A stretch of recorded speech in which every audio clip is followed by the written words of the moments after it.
Hi guys, यार मैंने realise किया कि मैं बहुत दिनों बाद एक ऐसा फोन रिव्यू करने वाला हूँ जो कि 15,000 रुपए के अराउंड आता है। मतलब लास्ट 7 डेज से मेरी प्राइमरी सिम जो है इस Realme P3 में थी और बहुत सारे थॉट्स मुझे शेयर करने हैं आप लोगों के साथ। मतलब जब मैंने इस फोन को अनबॉक्स किया था तब मैंने कहा था हो सकता है कि ये फोन जो है 15,000 रुपीज के around one of the best निकले। इनफैक्ट ये जो 15,000 का प्राइस सेगमेंट है ना, बहुत ट्रिकी है। इसमें CMF फोन 1 जैसा एक अच्छा फोन भी अवेलेबल है।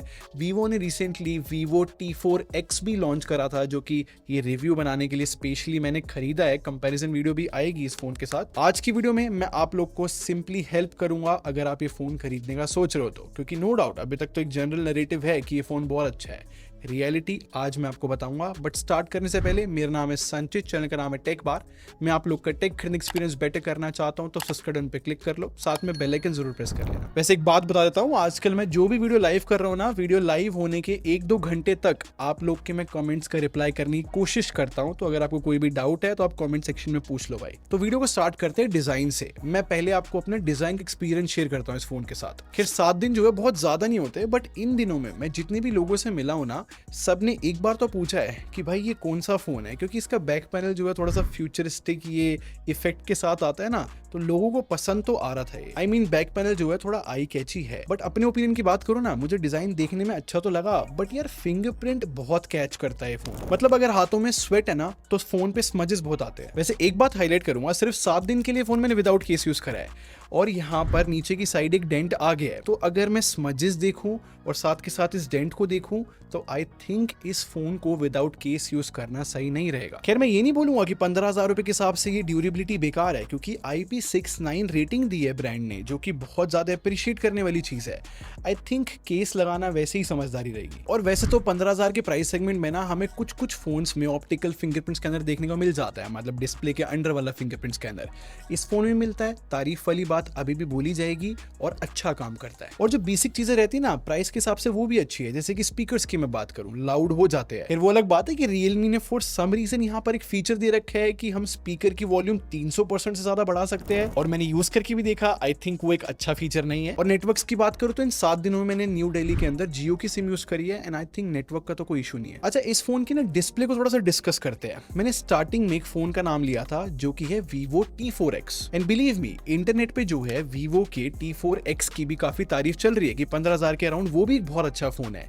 बट पता है उस फोन के अंदर LCD पैनल है, और यूजुअली पता है ब्रांड क्या करता है 15,000 रुपए के प्राइस सेगमेंट का जब फोन बनाता है, वो डिस्प्ले में थोड़ी बहुत कॉस्ट कटिंग करके LCD पैनल दे देता है, जो कि Vivo ने भी किया, नॉर्मल प्रैक्टिस है। बट Realme ने इस फोन में AMOLED डिस्प्ले दी है, तो आई थिंक इस वजह से भी इसकी थोड़ी वैल्यू बढ़ रही है फोन की। और डिस्प्ले की स्पेक्स भी अच्छी है, 120 हर्ट्ज का रिफ्रेश रेट भी है, 6.67 इंचेस एक बड़ी डिस्प्ले ही बोली जाएगी। इनफैक्ट रेजोल्यूशन भी फुल HD प्लस है, तो यहाँ पर एज सच कोई कॉस्ट कटिंग तो नहीं है। तो no doubt specs wise display जो है काफी सही लग रही है प्राइस के हिसाब से।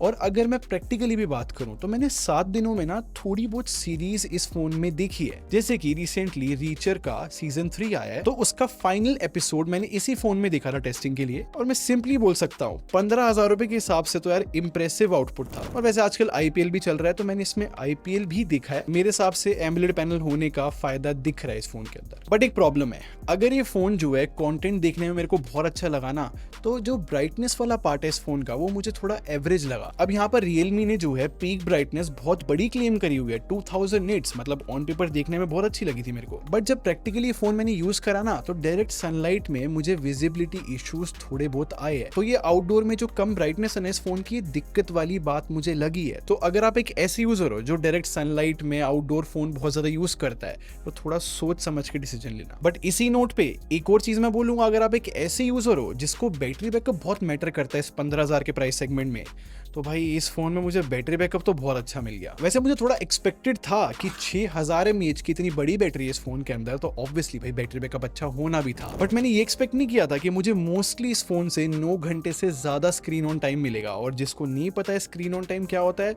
बस इतना समझ लो कि 9 घंटे एंड्रॉइड वर्ल्ड के अंदर ज्यादा माना जाता है। और इंटरेस्टिंग बात पता है क्या है, इस फोन से मुझे मैक्सिमम 10 घंटे का स्क्रीन ऑन टाइम मिला है और मिनिमम 8.5 घंटे का।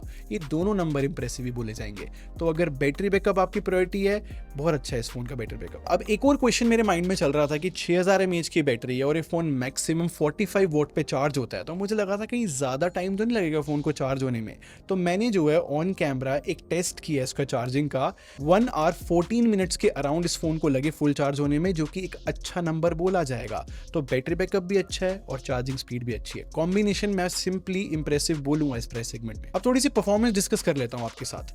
इस फोन में ना स्नैपड्रैगन 6 Gen 4 मिलता है और ये प्रोसेसर एकदम नया है, तो मेरे पास भी कोई डेटा नहीं था कि ये कैसा एग्जैक्टली में परफॉर्म करेगा फोन। वैसे बेंचमार्क्स के हिसाब से तो बहुत अच्छी परफॉर्मेंस दे रहा था ये फोन, मतलब 7.5 लाख Antutu स्कोर अच्छा माना जाएगा इस प्राइस सेगमेंट में। और जब मैंने इस फोन को यूज करना भी शुरू किया ना, तो छोटी छोटी चीजें मैं नोटिस कर रहा था कि अच्छी बात है इस प्राइस सेगमेंट में प्रॉपर एनिमेशन है, ऐप ओपन ऐप क्लोज होने की, और डेली बेसिस पे हम जितनी भी नॉर्मल एप्स यूज करते हैं ना, वो सारी अच्छे से चल रही थी इस फोन के अंदर। और स्टार्टिंग मैंने आपको बताया था ना कि इस प्राइस सेगमेंट में एक CMF फोन 1 भी अवेलेबल है, और अगर उस फोन की सॉफ्टवेयर परफॉर्मेंस को कंबाइन किया जाए ना, वो फोन बहुत स्नैपी तरीके से चलता है, मतलब बहुत फास्ट खुलती है उसमें। बट ये जो स्नैपी फीलिंग वाली मैं बात कह रहा हूँ ना, कि जल्दी जल्दी एप्स खुलना बंद होना, मल्टीटास्किंग होना, वो मैं इस फोन के लिए नहीं बोलूंगा। क्योंकि जब मैं इस फोन को डेली बेसिस पे यूज कर रहा था ना, और लगातार बहुत सारी एप्स अगर ओपन करनी पड़ती थी, थोड़ी बहुत स्मूथनेस कम होती हुई मुझे दिख रही थी एप्स के एनिमेशन में। इनफैक्ट अगर इस फोन के साथ एंड्रॉइड ऑटो यूज करते हैं कार के अंदर, तो थोड़ी बहुत फोन की परफॉर्मेंस तब भी मैंने डाउन होती हुई देखी है। अब मैं बिल्कुल खुलकर बताऊं तो इस प्राइस सेगमेंट में ये कोई बहुत बड़ी कमी नहीं है। आई थिंक जो थोड़ा बहुत स्लो डाउन हो रहा है ना इस फोन के अंदर,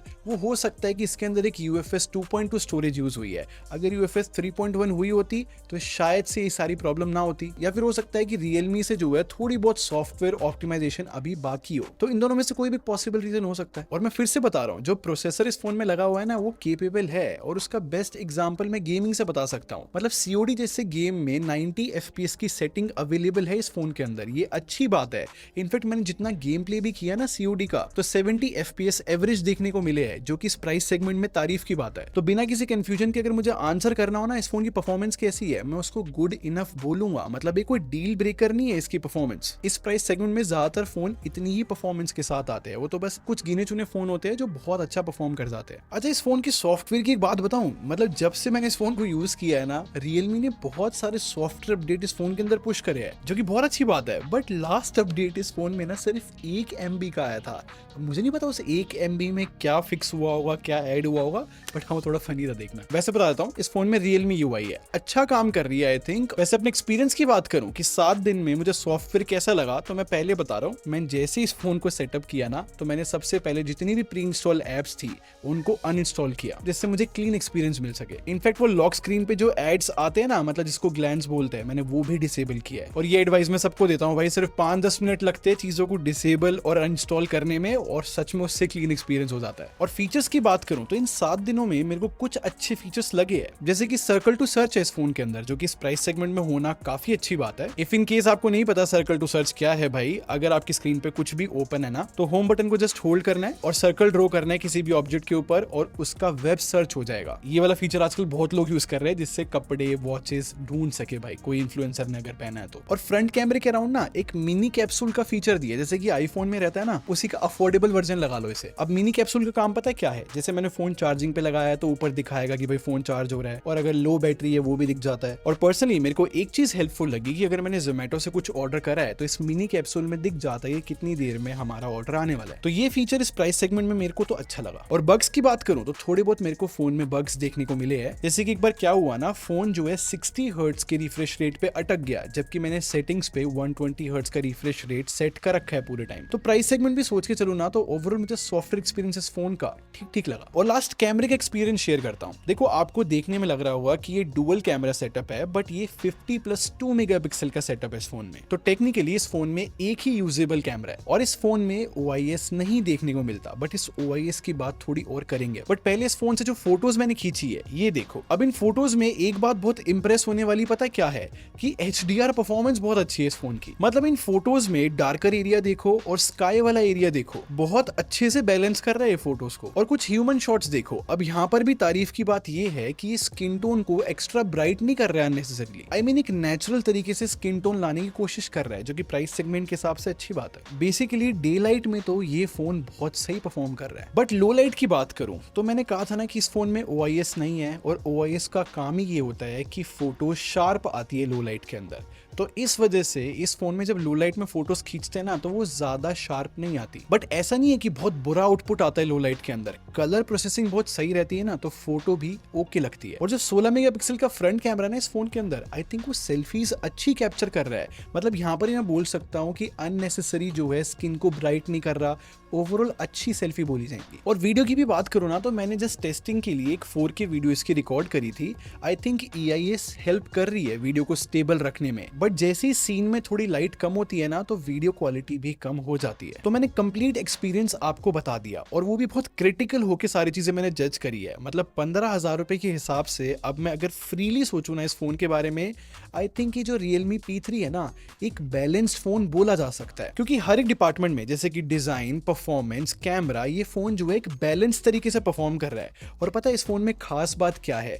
अगर आप एक ऐसे यूजर हो जो बहुत ज्यादा कंटेंट देखता है और एक ज्यादा बैटरी बैकअप वाला आपको फोन चाहिए हो, ये दो चीजें इस फोन की सबसे अच्छी है। तो इस केस में 15,000 रुपए में Realme P3 एक बहुत अच्छा ऑप्शन रह सकता है आपके लिए। और इफ इन केस अगर आप स्टिल कंफ्यूज हो कि आपको Vivo T4X खरीदना चाहिए या फिर Realme P3, तो इसके ऊपर मैं एक डेडिकेटेड वीडियो लेकर आऊंगा, डोंट वरी। और अगर आप ऑलरेडी Realme P3 यूज कर रहे हो तो कमेंट सेक्शन में अपना रिव्यू जरूर लिख कर जाना, इससे बहुत लोगों की हेल्प होती है। और अगर आपको वीडियो पसंद आई हो तो लाइक बटन पर जरूर क्लिक कर देना। बाकी सब्सक्राइब करके हमारे टेक बार आर्मी को ज्वाइन कर लो, हम लोग क्वालिटी में बिलीव रखते हैं। अगर मिलते हैं, thanks for watching, bye bye guys.